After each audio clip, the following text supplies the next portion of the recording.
kañ la ko wax. grand théâtre. may ma ñëw est-ce que xam nga kañ la ko wax. mais grand théâtre la ko wax. lu tax mu wax. mais li tax mu wax ko pour que justice waa doxal léegi liggéey. déedéet da ngay dem ci contexte bi. ah voilà Ousmane dafa ni woon Terra meeting bi dina am avant après pendant. waaw après bi la ko wax. lu tax mu wax ko. lu tax daa mu dem wax di ko? communiquer ji fële nga xam ni mooy assemblée nationale. yaa ngi dégg. bi mu waaw. génnee foofu ban moo jiitu sax bële. ban moo jiitu ci ñaari assemblée beeg Terra fële. assemblée. les martyrs. question question d'actualité d'actualité. question d'actualité bi question d'actualité. martyr moo mujjee. martyr moo mujj. question d'actualité yi fa la rebondir dem fële ndax lan boobu soxla na communiquer. ñëw na taxaw daan ne le temps de la justice n'est pas le temps des hommes.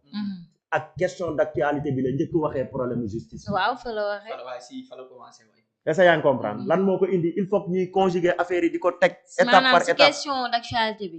la waxee ni justice balaa mu laa jàpp da see war a am preuve. Oui. moom demee si martyr bi nag sa la waxee ni temps justice dina am ñoo xamante ne nañ mën nga leen tuumaal mais enquête bi mën na dem ba 20 ans comme yeneen dëkk yi. soo koy xam nga lu indi loolu. lan moo ko indi. yàllaa koy weer. parce que ñiñ fi jàpp ñëpp moo doon xataraayu na dañ leen jàpp. nañ delluwaat ca ba ñuy jàpp gaa yi. moom ak entreprise am ñoo daan génn di charger gaa yi. ba pare ne justice bi dafa yéex da ngeen di fàtte Ousmane Diagne fi nekkoon. mu am yu mu bëgg Ousmane Diagne ne ko dañuy respecter présomption d'innocence ñoom ñëpp ñu xataraayu buux seen booy yi nga xam dañ koy chantage moom problème am yëpp booy yi la dinaa ci ñëw. yaa ngi dégg booy yi koy chantage amul lu mu teg seen loxo nax na leen xeexloo leen ñenn ñi dee nañ ñenn ñi gisaguñ seen bopp ci projet bi teg ko pression. yaa ngi dégg moo tax mu dem fële di jéem a décanté wu ci affaire yi daal ne justice boo leen di jàpp boobu mu ngi jéem a xëpp affaire bi Diomaye. Ousmane Sonko mi premier ministre ne moom moo consulter les ministres ba ci ministre de la justice ak yëpp moo leen fi teg moo ko waxal boppam kenn waxu ko moo fi teg ñëpp moo consulter ñëpp proposé Diomaye validé waa kooku kon ministre de la justice ministre la mu taxaw daan ne ko man maay patron procureur bu ma nee ko jàppal dëcc da koy jàpp ñiñ fi jàpp ñëpp ñu jàpp leen yow nga dem ba affaire bi am ay rebondissement négatif ci yow nga wëlbatiku daan ne balaa ñuy jàppati nit dañuy xool kan moo santoon ñu jàpp sentif bu paree kan lay jox procureur Ousmane bu ne ko bul suivre fii ak leerul du suivre lu tax wax ko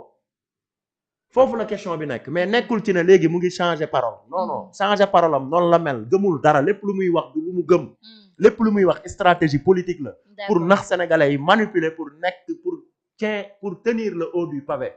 maanaam rester en haut du pavé d'accord loolu moo ko ci ñor d'accord ci Ousmane ci loolu la nekk Mame Diarra dama bëgg nga comprendre loolu. comprendre est-ce que yaa ngi xam noonu la demee moo tax bu taxawee naan ñu le temps de la justice n'est pas le temps des politiques et des hommes ak yooyu. yooyu yëpp maanaam yaakaar bu tas la. léegi mu bëgg ko sukkandiku fenn. nax booyam yi parce que bi mu koy wax Baba Ndiaye moo taxaw bu Touba. daan ne ko ñun baalewuñu jubóowuñu justice la ñuy laaj te Antoine Diome dañ ko soxla. xam na ni foofu impasse la munu ci dara ndax li ñu doon wax Antoine dara du ci dëgg Antoine était un vrai patriote taxaw jàkkaarloog ñoom duma leen bañ leen nut ndax Sénégal ok yaa ngi comprendre te loolu c'est l'histoire d'accord léegi tey mu ngi soxla tey jii nii mu ngi soxla un ministre un ministre de l'intérieur bu mel noonu Bamba Cissé nekkul di ratisser réew Dakar bi ñuy jàpp Bougane ku ko jàpp administration territoriale ñan ñoo ko jàpp la sécurité ñoo ko jàpp ñu yóbbu ko 10 jours mu tëdd n'est-ce pas tey moom moo ñëw waajooju noonu nga xam def na lu ko neex ba dem ba xam ni sénégalais yi apporter nañ ko résistance boo xam leer na ko ni bu continuer moom kii si frotte si pic mu daw di retourner wu pour xëpp ko Diomaye waruñu ko nangu moo tax man la léegi la responsabilité nag lépp mu ngi ci Bassirou Diomaye Faye parce que c'est feuilleton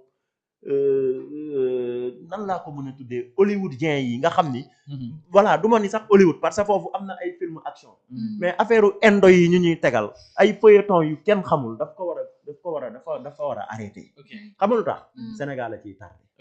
tey suñu économie benn guerre lañ am benn bataille mooy économique parce que ñoom buñ ko yëgul ndax ñu ngi ci opulence ñu ngi seen ay avantage ñun ñu ngi koy yëg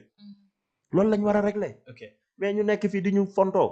il faut que ça s'arrête. ok alors ci Diomaye boobu nga wax léegi nii sax dañuy dem ci discours bi nga xam si ni defoon na ko le 31 décembre. yëkkati na ci ay points yu bëri d'une part sax am na ñoo xam si ni dañu jàpp ni dem na benn instant boo xam si ni jox na mini bilan ci li nga xam si ni moom lañ doon def ci atum 2025 bi ak itam ay mébétam ci atum 2026 ndax bëri nañ yu bëri yoo xam si ni tudd na ko mais ci côté justice bi dañu dégg le président Diomaye mu wax que ni li nga xam ne si ni moom mooy lu jëm ci wàllum code électoral bi dañ ko bëgg a changer ni muy doxee et tout lu jëm itam ci conseil constitutionnel ñu changer tur bi yóbbu li nga xam si ni moo di cour constitutionnel et tout mais am na ñoo xam si ni tey gis nañu ñu daal di def benn réaction ku ci mel ni waa parti socialiste waa APR ak ñeneen ñu jàpp ni ak itam ki nga xam si ni moo di Yérim Seck moom it muy xamle ni kat li yëpp est-ce que nekkul pour mën a dugalaat Ousmane Sonko bu baax a baax ci élection yi nga xam si préparé ko ci élection yi nga xam si moom la ñu teg man xam nga loolu Sénégal gi mënuñu fi bañ loolu xam nga lu tax Oui. parce que fii lañ woote dialogue pour dugal ñoom Khalifa Sall ñi nga xam ni régime bi fi nekkoon ñoo leen tuumaaloon sàcc jàpp leen teg fi ay schéma yoo xam ni képp kuñ condamné à temps dootoo bokk muy les articles liberticide yi ma doon wax naan dañ ko fi waroon jëlee oui mais li ma naan gars yi dañoo jiital les charrues avant les bœufs biñ ñëwee buñ jiitalul woon règlement de compte loolu lañ waroon njëkk régler gis nga régime bu bees bu ñëw ne da ngay dem ci refondation da ngay dem ci rupture da ngay dem ci changement systémique li nga war a njëkk def boo accès mooy proposer sénégalais yi loo xam ni Sénégal yëpp ay toog xam ni lii moo gën ci Sénégal nga dem ci référendum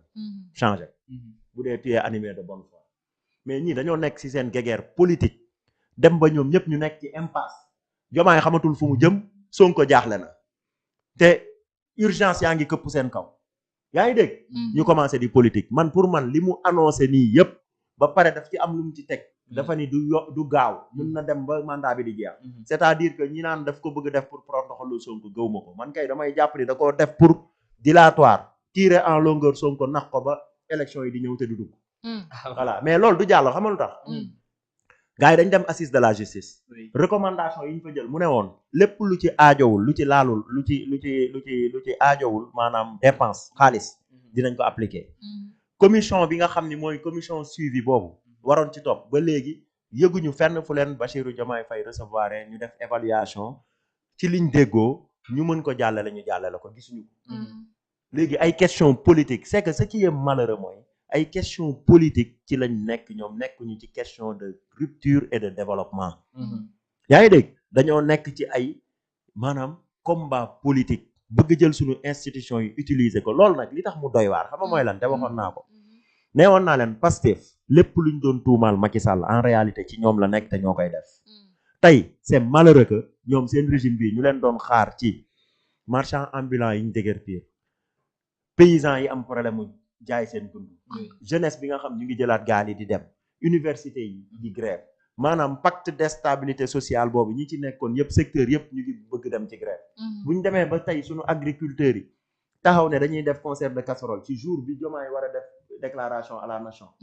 loolu lu muy wane mooy nan lañ ko tuddee sax loolu échec la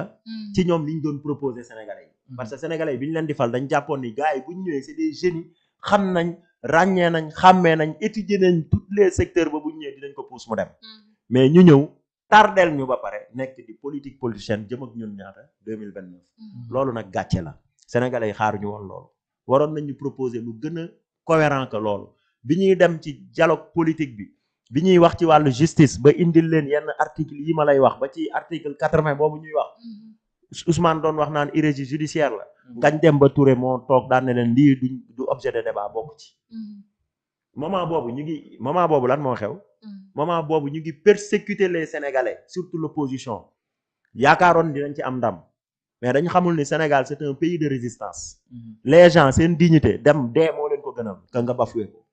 loolu moo leen reculer loo ñuy xool yeneen schéma yu ñu jaar mais li ci malheureux mooy mënoon nañ am yeneen maanaam mënoon nañ nekk ci leneen ci urgence yi nga xam ni moo fi taxaw sur le plan économique ak yooyu jéem a xool nan lañ ciy génnee que di wax ay waxu politique politicienne man pour man li fi Diomaye déclaré lépp keroog déjà sax discours am boobu gis nañ ni lu ci bëri cohérent wul voilà ci wàllu chiffres yi mu joxee ci wàllu yu ci bëri cohérent wul mais li ci am solo mooy liñ doon dénoncé ci régime yi fi nekkoon te ñooñ sax a tane parce que daan nañ la wax lu make sense loo mën a dégg mais ñii dañoo ñëw ci tâtonnement biñ nekkoon ba pare politique de mauvaise foi ci lañ nekk toujours ñuy xool nu ñuy manipuler les Sénégalais te loolu nag xam nga kan mooy doon le grand perdant ki ñu dénk réew mi xam nga chaque jour mu xataraayu wane ni moom lañ dénk mu ngi sol posture président bi te dina jël assumer ay responsabilités mais loolu da nga koy def góor fit te gis nga nit dëgg rek mooy dëgg